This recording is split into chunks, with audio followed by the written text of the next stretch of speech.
Good day. So, this video lecture will talk about the globalization of world economics. And as a lesson, it intends to provide students with these four learning outcomes. Now, I just highlighted keywords and terminologies in the learning outcomes, such as economic globalization, the actors that facilitate economic globalization, the short history of global market integration, and at the end of this series you're to provide a stance on the global economic integration, how it affects today, and in general how it affects also your country.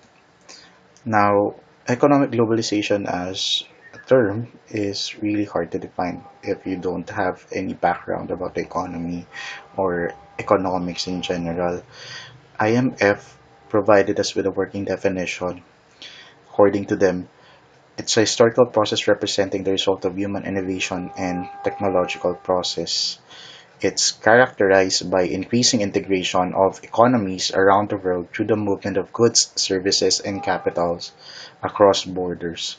So basically, from these first two sentences, uh, give us a hint that when we talk of economic globalization, we're talking about a series of processes that uh, has come, over as a process of as an outcome of events in world history, and also innovation and technological process hasten these integration of economies, by people and across nations, even going beyond borders of countries. Now, these changes are products of people, organization, institutions, and technologies. Now, when we talk of how is this evident today, International Monetary Fund provides us with the data of GDP trends, in continents around the world. And what we can glean in this is that the value of trades in goods and services as a percentage of world GDP increased from 42.1% in 1980 to 62.1% in 2007. So, what does this tell about economic globalization? So, basically, in just 27 years or roughly 30 years, we have increased our GDP, world GDP, to around 27%. And this movement is really fast. Why is that so? Because there has been increased trade, and when we talk of increased trade, there is a movement of investment around the world at a faster speed. In fact, UNCTAD, has recorded foreign direct investment from 1982 to 2015. And if you would see, in this data, from 57 billion, it rose up to 1.76 trillion. It's really fast. It's really big as an amount of money. And by the way, this is in US dollar. Now, also another example of why we experience global economic globalization. One example also is the high frequency trading that is happening across the world. Everyone can listen or buy music from Spotify, or even stream music freely on Spotify just with ads. Now, in terms of how we buy certain things, we have Lazada in the Philippines. No, now for movies or series to watch, we have Netflix, no, and on-demand access streaming that people may utilize. So all of these are able now because of the internet. And when we talk of high frequency trading, people need not to go to physical stores anymore. So with the advent of technology, everyone can buy, trade, invest, even without them going to the physical places where these things are normally purchased or bought. So from this highly complex way of buying and selling goods up to investing, how did this came to be? So all of this are possible because we have international trading system, and the point of this video lecture is also to trace down uh, how did this came to be as a process and where did it all started. So when you talk about economic globalization, there's an age or era where there's an existing international trade route, but we cannot still consider it as global. So back then, now we have Silk Road. Silk Road is the oldest known international trade route, and it's a network of pathways in the Asian world that span from China to Middle East and to Europe. Now, if you would see in the world map here, it only covers two continents, Asia and Europe. US is not, sorry, the continent of America is not included in the process. Now, one of the most profitable products traded through this network was silk, and it started around 130 BCE, or before Common Era, when the Chinese Han Dynasty opened trade to the west, and eventually it closed when the Ottoman Empire closed the Silk Road. Now, Silk Road was again international but not global. How? Why? Because no ocean routes could reach the American continent during that time, or during the span of the whole Silk Road uh, trading. So, if it is not global, when did the age of globalization started? So, according to Davis Flynn and Arturo Giraldes, both are historians, we can consider this the start of age of globalization when all important populated continents began to exchange products continuously. So, meaning, in terms of continents, it should have connected all uh, the major population way back then. So, the earliest date, no, that we can trace in terms of what can qualify from Flynn and Heraldez definition of age of globalization, that would be 1571, when the galleon trade that connected Manila, Philippines, and Acapulco, Mexico was established. So it's around 1571.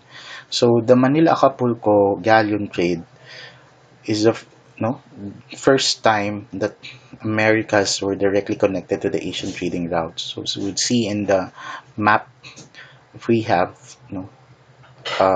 basically the Americas connected the east and the west in terms of the trade route. Then also, economic globalization began on our country shore. So that's one thing that we have to be proud of as Filipinos. So as you would see here, aside from us being part of this galleon trade system, it's basically we have to be proud of that. It started in our country shores and it lasted for many years. Now, during the establishment of galleon trade, uh, we have to take a look at what is the prevailing economic system during that time. So, mercantilism in the age of exploration and what is happening on a global scale when we talk of age of exploration and how it is affecting mercantilism. So, European countries competed with one another to sell more goods as a means to boost their country's income and monetary reserves. So, remember that in the age of exploration, the main goal for the colonizers is to find a colony which can provide them raw products, such as in the case of Spain. So, we have Philippines as a colony. And then, in order nga for this explorers to have monetary reserves. So they have to, of course, utilize the raw products of the colony to produce products which they can sell eventually.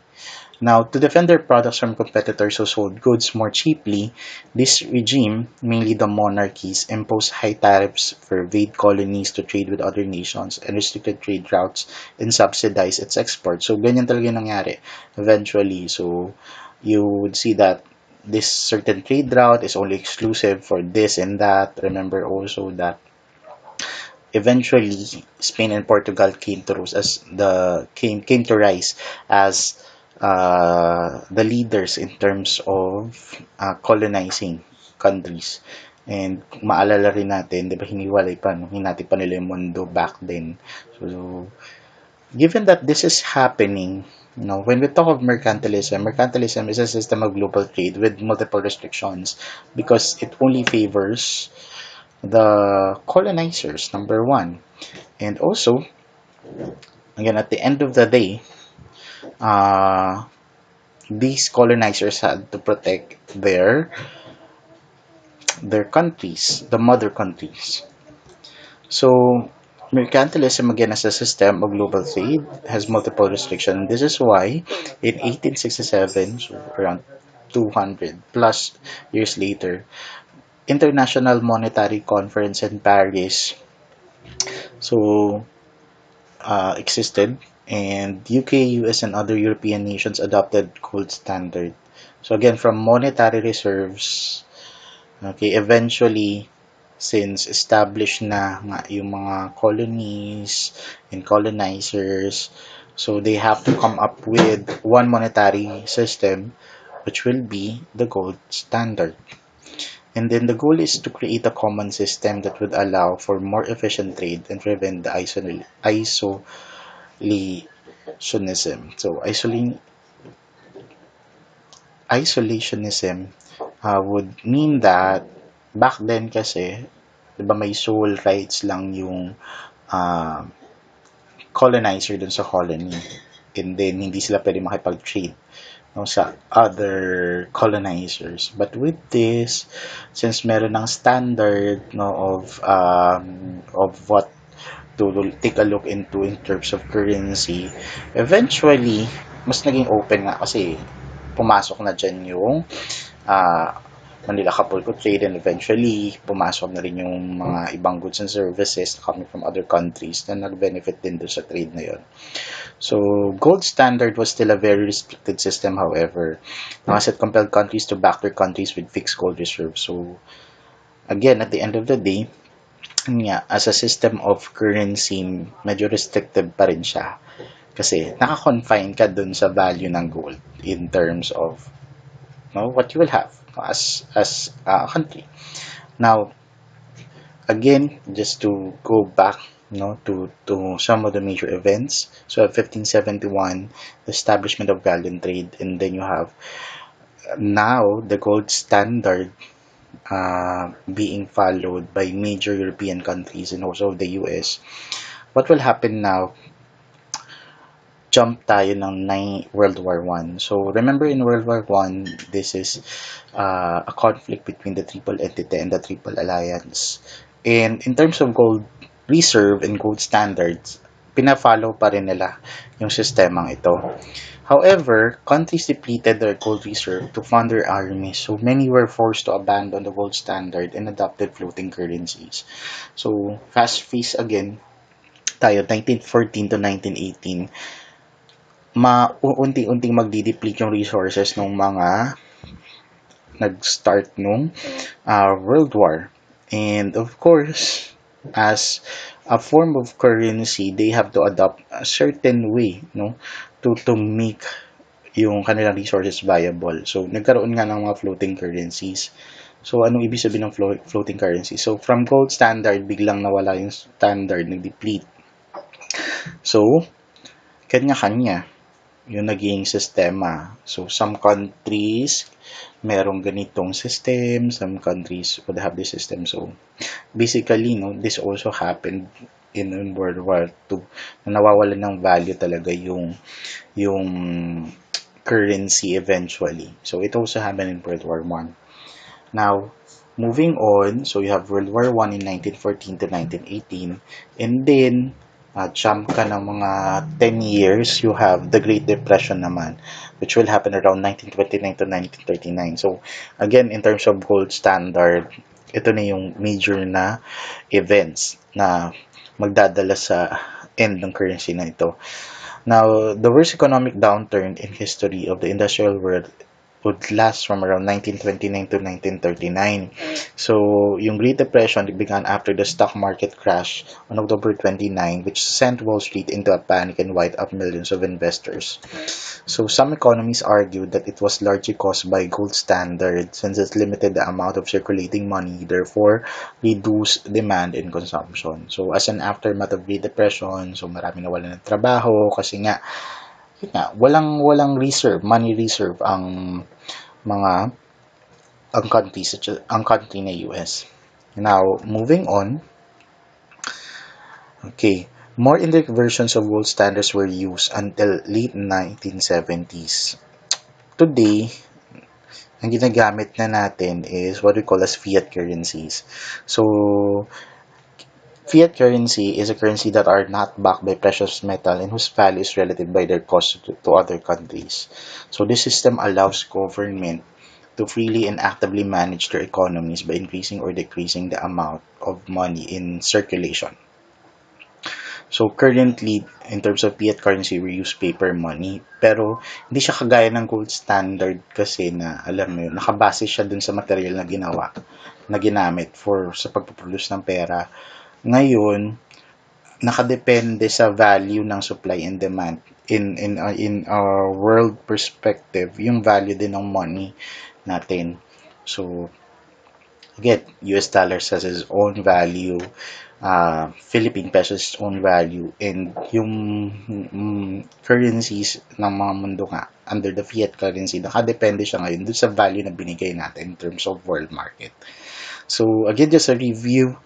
We started with mercantilism na nakadepende sa gold and silver reserves, and then eventually nagkaroon tayo ng gold standard because of the International Monetary Conference in Paris in 1867, and then eventually nag-deplete yung resources natin ng gold or yung mga major movers ng World War I, and then sa US nagkaroon ng Great Depression ng 1929 to 1939. Kaya nga, nagkaroon ng iba't ibang versions ng gold standards until 1970, and up to today, hindi na tayo bumalik, no, dun sa gold standard. Although may mga gold reserves tayo, hindi na siya yung main na basehan. What we have is yung fiat currencies or yung pera natin.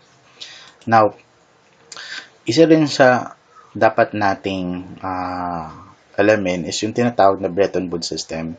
So, ano ba tong Bretton Woods system? So, remember in our timeline, we have two major world wars na naganap. And after the two world wars, world leaders sought to create a global economic system that would ensure a longer-lasting global peace.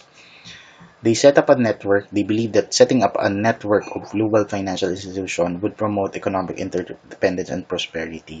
So again, in terms of world events, yung dalawang major world war na to, naka-apekto talaga sa ekonomiya ng not only ng mga member countries na nakipagdigma, but also of those who have been affected by this war, such as Philippines.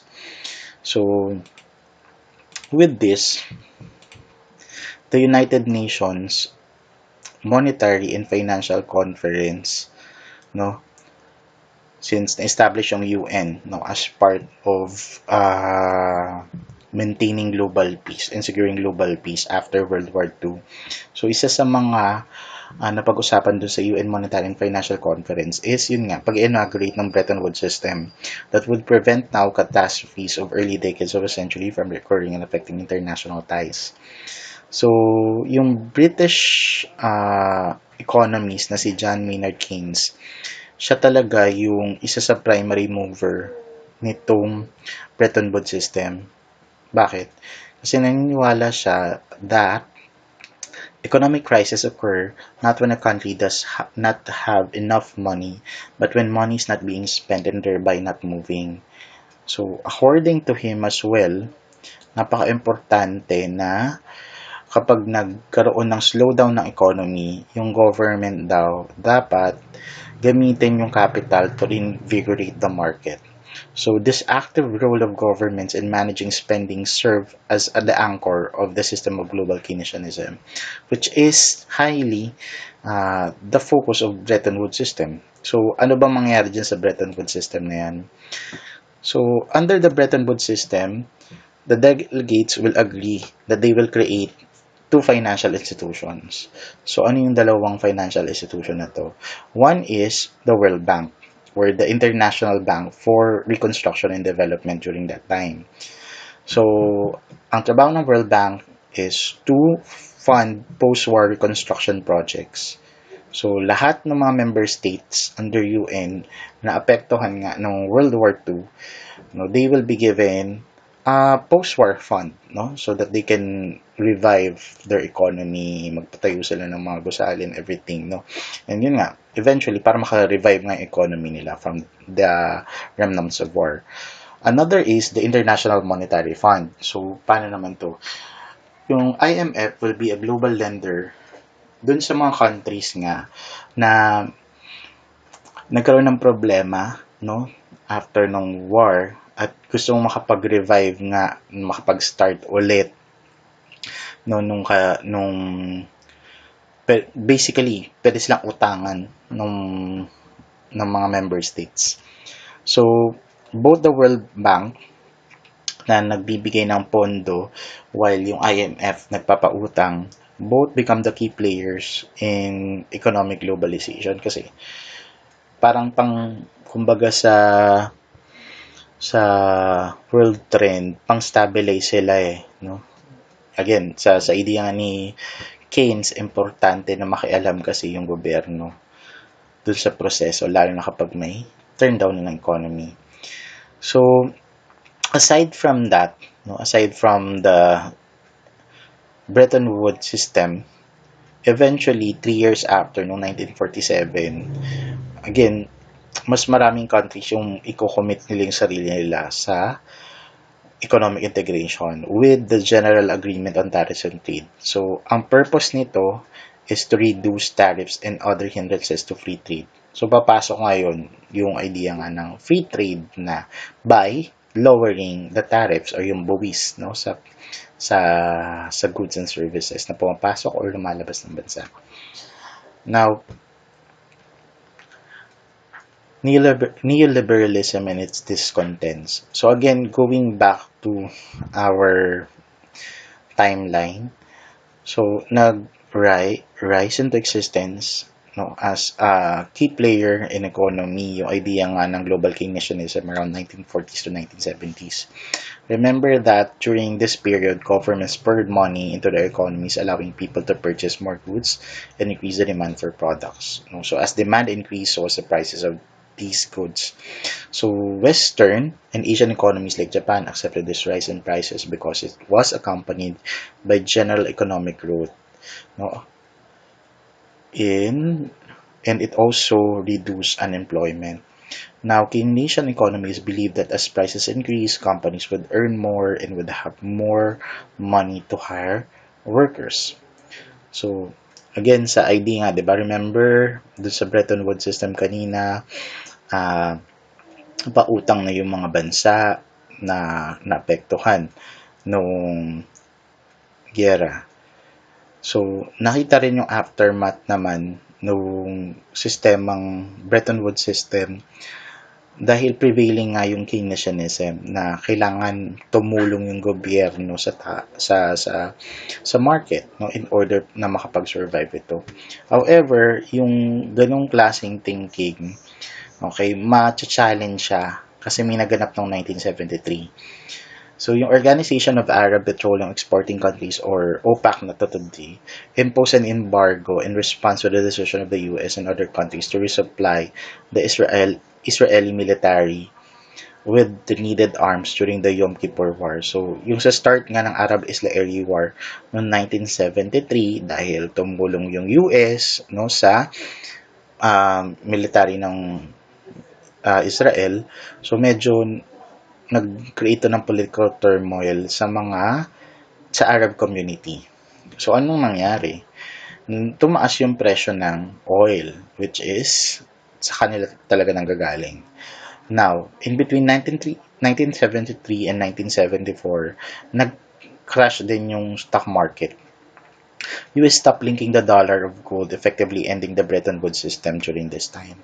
So, dalawa yung naganap. So, you have 1973 na embargo ng oil products from OPEC, and then pasok naman tong pag-crash ng stock market. So, anong naging effect nitong dalawang event na ito? So, hindi naasahan, hindi rin ito foresee ng mga global, ng Keynesianists na magkakaroon ng stagflation. So, ano yung stagflation? It's the decline in economic growth and employment or stagnation, and then increase in prices or inflation. Kasi nga, imagine, di ba, yung oil as a commodity, control niya halos lahat. So, eventually, naramdaman agad, no, in terms of the global market, yung effect nga na ito ng Arab-Israeli War. Now, aside from these things that are existing, of course, in terms of political ideas and economic ideas, ayan, may mga nag-i-exist na nagcha-challenge nung Keynesianism. So, si Friedrich Hayek and Milton Friedman argued that the government's practice of pouring money into the economy had caused inflation by increasing demand for goods without necessarily increasing the supply. So, yun yung major na challenge nila nga. So, dahil nga daw sa pagpasok ngayon ng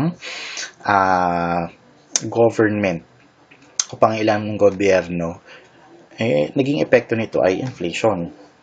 Since wala namang supply. Okay?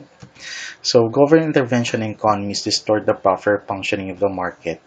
Even, Friedman used the economic turmoil to challenge the consensus around Keynes' ideas. So, with this, a new form of economic thinking has been labeled as neoliberalism. So, neoliberalism became the codified strategy now of the US Treasury Department, World Bank, IMF, and eventually World Trade Organization starting 1980s. After nung events nung Arab-Israeli War and yung crash ng stock market. Now, even the World Trade Organization, which was founded to continue yung reduction ng GAAT, okay, ganun din, neoliberalist rin yung approach nila. Now, this kind of thinking also pave way for a new consensus. So, remember, as a Keynesianist idea, you have the Bretton Woods system. Eventually, nag-end yung Bretton Woods system nung down yung stock market. Maalala natin yun. Right?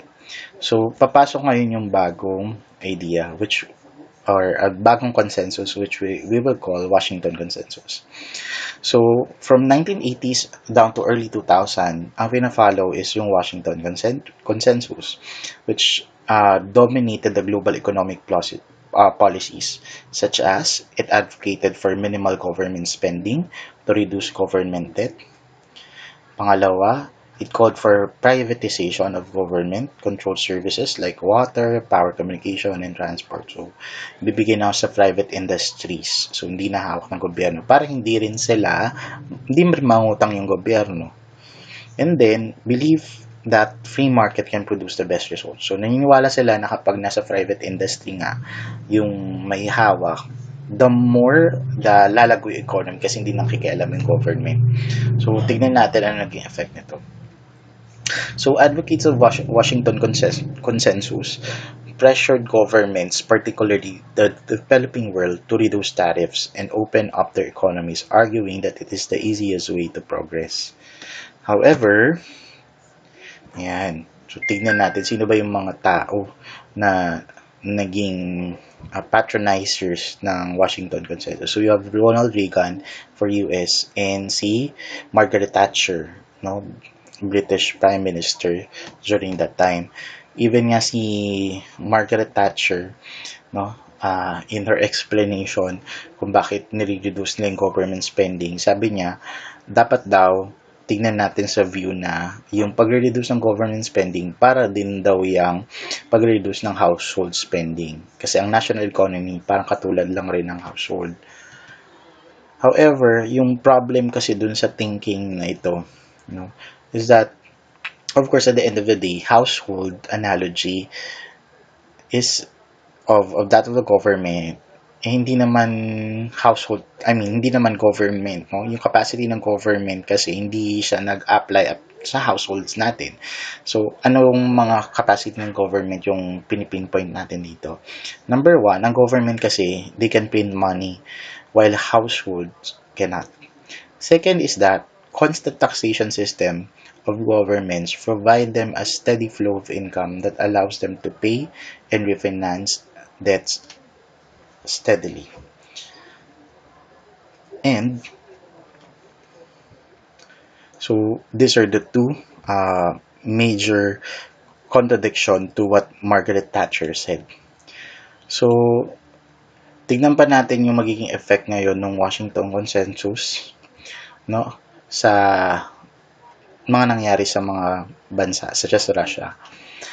So ang again, 'di ba, sa Washington Consensus dapat ayan nga, kailangan, remember, minimal government spending, privatization, free market. So, tignan natin kung anong direct effect nito. So, ang nangyari ngayon sa Russia, nag-collapse yung post-communist Russia, and ito yung kagad, no, na binigay na IMF na solusyon. So IMF called for immediate privatization of all government industries. IMF assumed that such a move would free industries from corrupt bureaucrats and pass them onto more dynamic independent private sector. However, kung tatandaan din natin nga, sino lang ba yung merong capacity na as independent private sector after the the fall of Russia? So, iilan lang tong mga taong ito. So, in the previous communist order, it's the wealthy people who have accumulated a lot of resources. Meaning, economic elites relied on easy access to government funds to take over the industry. So, ang nangyari, ang mga oligarchs ngayon, or yung iilang grupo ng tao, sila yung nag-dominate ngayon sa Russian economy up to today. So, in terms of the Washington system, medyo may mga pitfalls din siya. Now, another is, bakit yung neoliberalism as a form of economic idea, medyo china-challenge siya. May nangyari sa US, no, yung global economic crisis na pwede nating tignan, no, as a case study. So, US systematically removed various banking and investment restrictions noong 1980. So, doon nag-start lahat, actually, in global economics noong 2008. Scaling back of regulation, government authorities failed to regulate bad investment occurring in the US housing market. So, it started around 1980s. It nag-piled up siya until 2000. So, ano nangyari? Yung cheap housing loans resulted to American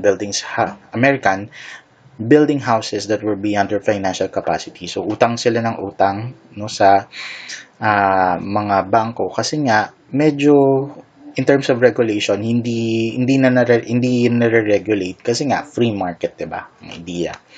So, to mitigate, banks were lending house owners mortgage-backed securities. Okay. So, anong nangyari eventually?